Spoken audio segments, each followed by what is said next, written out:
Spotter নিউজে আপনাদের স্বাগত।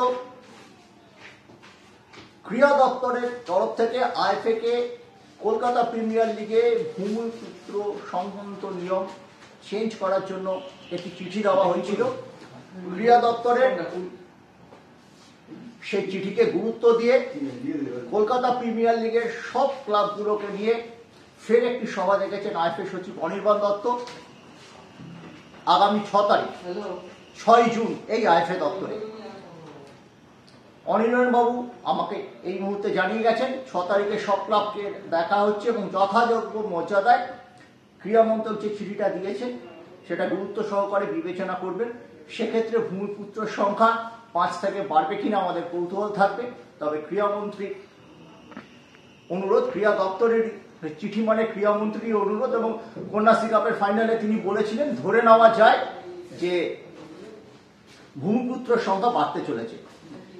আরেকটি ফাইনাল লিগাল নোটিশ পাঠিয়েছিলেন, যে চিঠি নিয়ে আজকে সারাদিন জল্পনা চলেছিল। অনির্বাণবাবু বলে দিয়েছিলেন আমরা অ্যাফিলিয়েশন সংশ্লিষ্ট এসএনইউকে দিয়েছি, সময় মতো সেই চিঠি পাঠিয়ে দিয়েছি। তার মোবাইলেও সেই চিঠি ছিল, তিনি সেটা আমাদের দেখিয়েছেন, যদিও এই নিয়ে তিনি প্রকাশ্যে কিছু বলতে চাননি। দ্বিতীয় কথা, ইস্টার্ন রেলের আইনি চিঠি, যার জবাব আইনি ভাষাতেই আইএফএ পাঠাচ্ছে।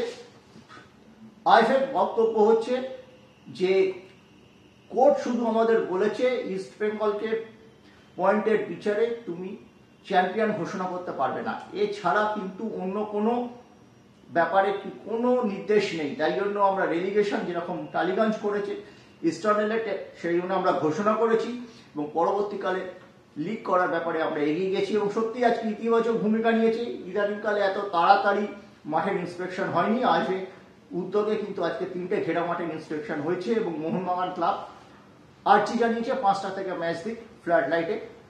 হয়তো ইস্টবেঙ্গল ক্লাবও অদূর ভবিষ্যতে এমন দাবি জানাতে চলেছে এবং সেই সঙ্গে মেহমান স্পোর্টিংয়েরও 10 তারিখে প্র্যাকটিস শুরু হয়ে গেছে।